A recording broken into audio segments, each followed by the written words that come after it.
Welcome to this explainer for our HIS 240 survey class on the history of Kentucky.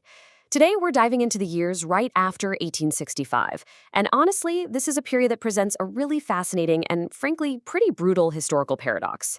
We're talking about readjustment, race, and the literal struggle for the state's future. So, the core paradox we need to unpack today is this. Kentucky remained in the Union, right? Officially, it won the Civil War. And yet, almost immediately, the state fiercely resisted the social changes that the peace actually demanded.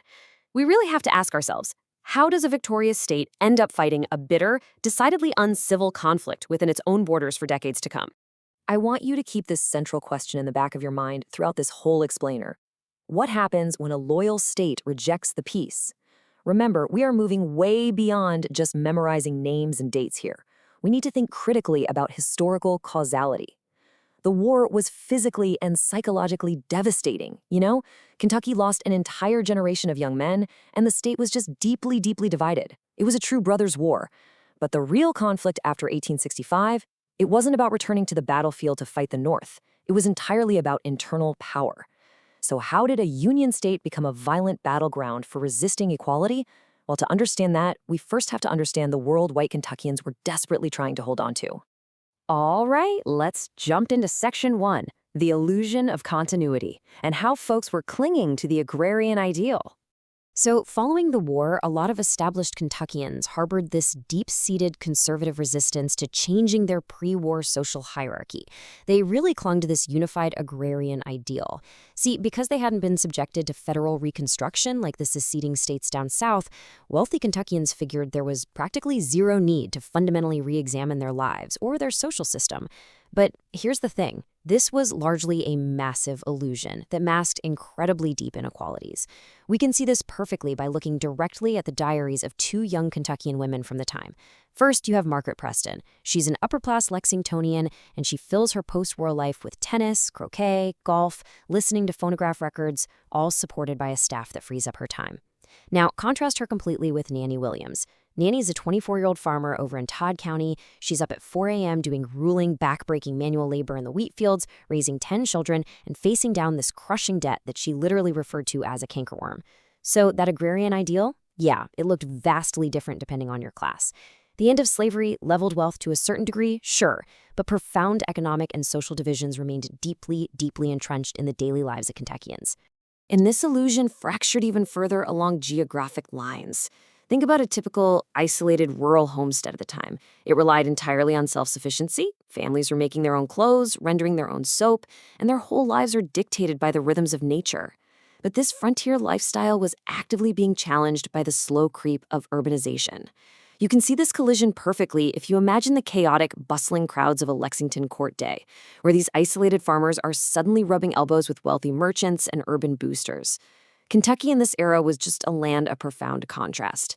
You got the slow, steady arrival of railroads, electricity, and telephones in places like Louisville and Lexington, and that progress aggressively pushed against the isolation that a huge majority of the state still fiercely clung to. Moving right along to Section 2, the chaos of emancipation and this very piecemeal path to freedom. Now, unlike the Deep South, Kentucky actually officially rejected Abraham Lincoln's offer for compensated emancipation during the war. Because of that, the Emancipation Proclamation did not actually apply to them. This stubborn refusal to abolish slavery on their own terms created absolute massive legal and social chaos. I mean, freedom didn't just arrive in a single triumphant moment. Let's trace how messy this got. In May of 1865, Union General John M. Palmer issued what became known as Palmer Passes. These basically granted de facto freedom of movement to enslaved people, allowing thousands to cross the Ohio River. As you can guess, white Kentuckians were furious and actually indicted him for it. Then, fast forward a few months to October. President Andrew Johnson ends federal military rule in the state, which instantly removes crucial protections for African Americans. By December, Kentucky's own high court was aggressively striking down federal emancipation laws, literally trying to force people back into bondage. It wasn't until December 18, 1865, with the final ratification of the 13th Amendment, that slavery legally, officially ended in Kentucky. Wildly enough, it was one of the very last two states in the entire nation where the institution remained legal. But behind all of this legal back and forth was a truly profound human element. With freedom finally secured, thousands of freedmen flocked to the cities. They were desperately trying to escape rural violence in their former masters, and they faced just incredible odds: destitution, rampant disease, terrible housing. But you know what their very first priority was? Community and family. Because slave marriages had never been legally recognized, the state passed an 1866 law that allowed former slaves to essentially purchase marriage certificates. And despite having incredibly scarce resources, African Americans all across Kentucky used what little money they had to legally formalize their marriages and reunite families that slavery had torn apart. It's actually amazing. By 1880, the structure of black families in cities like Louisville basically mirrored that of white families. Which brings us to a really dark chapter in Section 3, Readjustment and Racial Violence, a loyal state's bitter backlash. So this newfound independence, it was met with absolute terror. The white establishment in Kentucky simply could not conceive of a world where black people were their equals. And because Kentucky wasn't subject to federal Reconstruction policies, this backlash took on a very specific hyperlocal flavor that historians call readjustment. Without federal troops there forcing the integration of society, local authorities, local courts, and straight-up vigilantes stepped right into the void. They violently suppressed any black advancement, whether we're talking about education, land ownership, or just basic civil rights.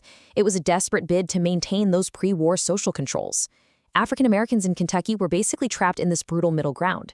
Geographically north of slavery, sure, but definitely south of actual freedom and equality. To really grasp the terrifying reality of readjustment on the ground, just consider this micro-narrative from Elijah Mars. He was an African-American teacher and a Union veteran living in Henry County. He described his daily life as, quote, sleeping with a pistol under his pillow, a rifle by his side, and a corn knife at the door. Guys, this wasn't paranoia. This was literally survival. Groups like the Regulators, the Skagsmen, and the Ku Klux Klan terrorized the countryside with total impunity. Just to put that into perspective, between 1867 and 1871, over 100 African Americans were lynched in Kentucky. Entire communities were driven out of their homes by armed mobs. And this backlash was highly organized and specifically targeted at black progress. Take, for example, a threat sent to a teacher down in Bowling Green. It read, Ku Klux Klans, blood, poison, powder, torch. Leave in 5 days or hell's your portion. White vigilantes actively burned down schools and churches, and they murdered teachers. In fact, historians note that Kentucky holds this incredibly dubious distinction of being the only non-seceding state with significant widespread KKK violence.